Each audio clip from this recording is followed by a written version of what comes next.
Hello दोस्तों, मैं Aryan Shukla, business adviser and founder online business workshop. मित्रों, आज हम बात करना चाहेंगे रिपेयरिंग के बारे में। रिपेयरिंग के बारे में क्योंकि काफ़ी समय से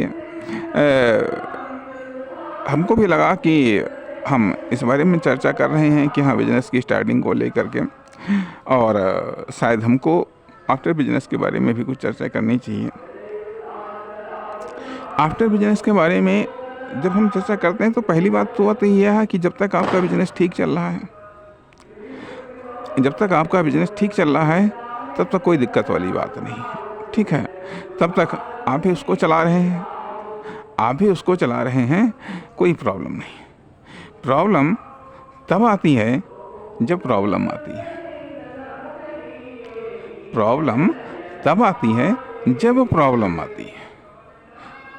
जब तक प्रॉब्लम नहीं आती है तब तक कोई प्रॉब्लम नहीं है, लेकिन प्रॉब्लम तब आती है जब प्रॉब्लम आती है। और उसमें भी यदि मामूली प्रॉब्लम है तो आप खुद उसको हल कर सकते हैं, लेकिन यदि बड़ी प्रॉब्लम्स हैं तो वहाँ पर रिपेयरिंग की आवश्यकता पड़ती है। अर्थात रिपेयरिंग बिजनेस में इसलिए की जाती है, यहाँ पर हम बोल रहे हैं कि founder of online business workshop. तो रिपेयरिंग की इसलिए आवश्यकता पड़ती है ताकि प्रॉब्लम कम से कम आए, या रिपेयरिंग की आवश्यकता न पड़े, या कम से कम रिपेयरिंग की आवश्यकता पड़े।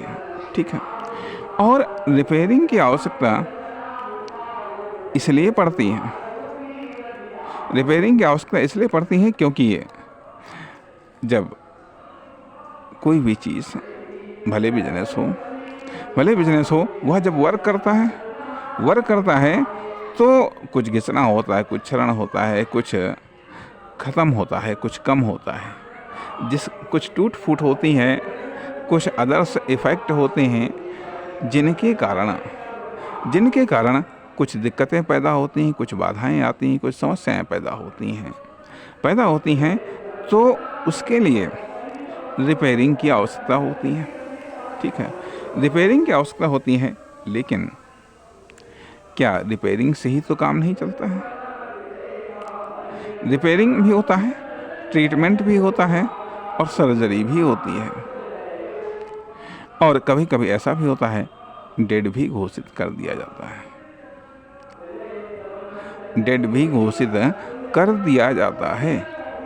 क्योंकि बिजनेस अपने आप में एक आर्टिफिशियल प्रोडक्ट है, बिजनेस अपने आप में एक कृत्रिम प्रोडक्ट है। तो हम बात कर रहे हैं रिपेयरिंग की। जब बिजनेस में प्रॉब्लम आती है तब प्रॉब्लम होती है। बिजनेस में जब प्रॉब्लम आती है तो तब प्रॉब्लम होती है, और प्रॉब्लम का फाइनल इफेक्ट सेल्स पर पड़ता है, इनकम पर पड़ता है, इन्वेस्टमेंट पर पड़ता है, तथा फर्म, दुकान, कंपनी की सक्रियता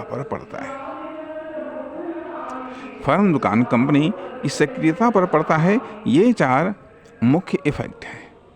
जब सक्रियता डिस्टर्ब हो तो समझो प्रॉब्लम है, इनकम में डिस्टर्बेंस हो, कमी हो तो समझो प्रॉब्लम है, सेल्स में कमी हो, डिस्टर्बेंस हो तो प्रॉब्लम है, और यदि इन्वेस्टमेंट में डिस्टर्बेंस है या कमी हो रही है तो प्रॉब्लम है। अब इसके लिए कुछ चीज़ों की सप्लाई ज़रूरी होती है, जैसे कि उद्यमी, एंटरप्रेन्योर, बिजनेसमैन की सप्लाई जारी रहनी चाहिए, इन्वेस्टमेंट की सप्लाई जारी रहनी चाहिए, और कस्टमर की सप्लाई जारी रखनी चाहिए।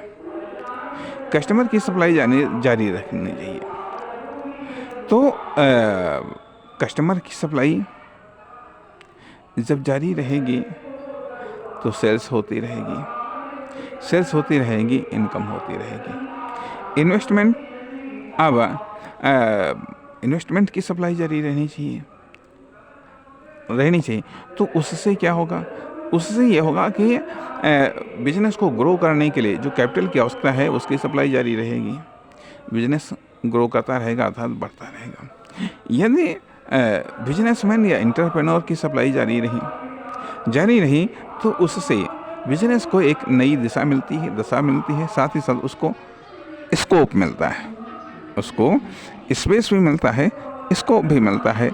इस प्रकार से देखा जाए तो ये कई सारी चीज़ें जब जारी रहती हैं तो प्रॉब्लम न तो बिजनेस की सक्रियता में आती है, ना ही सेल्स में आती है, ना ही इनकम में आती है, ना ही इन्वेस्टमेंट पर आती है।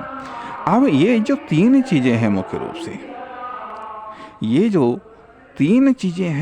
रूप से, इनको जारी कैसे रहें जब इनमें व्यवधान आते हैं, या इन पर किसी न किसी तरीके से अटैक कह लीजिएगा, या इनकी गतिशीलता में जब बाधाएं खड़ी की जाती हैं या बाधाएं उत्पन्न हो जाती हैं तो इनका प्रवाह बाधित होता है, इनका प्रवाह रुकता है। परिणाम जिस यूनिट में इनका प्रवाह हो रहा है, जिस कॉमर्शियल यूनिट में इनका प्रवाह हो रहा है उस कॉमर्शियल यूनिट में प्रॉब्लम्स जनरेट होने लगती हैं। लेकिन अब यहाँ पर भी आती है कि हम प्रॉब्लम के प्रति संवेदनशील कितने सचेत हैं।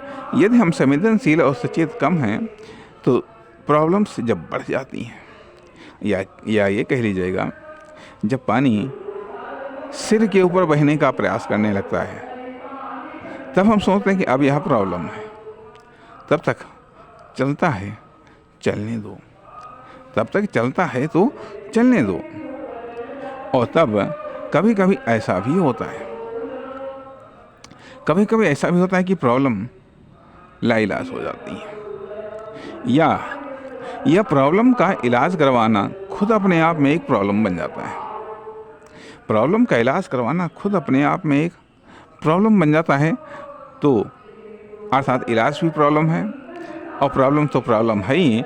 तो फिर वहाँ पर ये सोचा जाता है कि इलाज करवा करके प्रॉब्लम को दूर किया जाए, वो छोटी प्रॉब्लम बनेगा, या इस प्रॉब्लम को और ऐसे ही जारी रखा जाए तो प्रॉब्लम बनेगा। और एक बात भी आती है कि बिजनेस संभावनाओं पर टिका होता है, बिजनेस संभावनाओं पर ग्रो करता है, बिजनेस में ग्रोथ संभावनाओं पर होती है। यदि वो संभावनाएं समाप्त हो रही हैं, संभावनाएं कम हो रही हैं, तो प्रॉब्लम जनरेट हो रही हैं। अर्थात अब यहाँ पर भी तीन प्रकार की प्रॉब्लम्स होती हैं। एक प्रॉब्लम्स वो होती हैं जो बिजनेस की प्रॉब्लम है, दूसरी प्रॉब्लम्स वो जो कि आपकी फर्म, दुकान, कंपनी की प्रॉब्लम्स हैं, तीसरी वो प्रॉब्लम्स जो आपकी प्रॉब्लम्स हैं, इसके अलावा एक्सटर्नल प्रॉब्लम्स हैं, मार्केट की प्रॉब्लम्स हैं, सोसाइटी की प्रॉब्लम्स हैं, अदर्स प्रकार की प्रॉब्लम्स। तो अब इनमें से कौन सी प्रॉब्लम हल हो सकती हैं, कौन सी प्रॉब्लम कैसे हल हो सकती हैं, या आप कैसे, अर्थात प्रवाह जारी रहना चाहिए। प्रवाह जारी रखने के लिए क्या आप कर रहे हैं, क्या कर सकते हैं, या इसके लिए कितनी एडवांस व्यवस्था है, या भी तो सोचना आपका काम है। ये कार्य भी तो करना आपका काम है। और जब आप ये कार्य नहीं कर पाते किसी कारण से, तो प्रॉब्लम्स बढ़नी शुरू हो जाती हैं। अब ये भी सवाल उठता है कि आखिरकार इनका समाधान क्या है, आखिरकार इन प्रॉब्लम्स को समाधान क्या है। पहला समाधान तो यही, सावधानी हटी दुर्घटना घटी। जहाँ पर सावधानी हटी वहीं पर प्रॉब्लम जनरेट होने लगती हैं। इसलिए सावधानी रखें और विभिन्न प्रकार की शॉर्टेज और क्राइसिस को देखते रहें। प्लान ABCD, प्रोडक्ट ABCD, साधन संसाधन ABCD तैयार रखिएगा, ताकि प्रॉब्लम्स आने पर उनका तुरंत समाधान हो सके। लेकिन एक बात ये भी है, गरीबी को जनरेट करती है।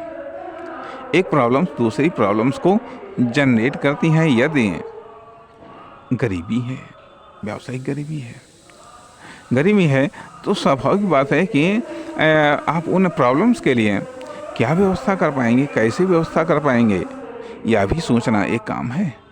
इसलिए यहाँ पर थोड़ा सा प्रॉब्लम्स के बारे में डिटेल से बात करने का प्रयास किया गया। नमस्कार, धन्यवाद।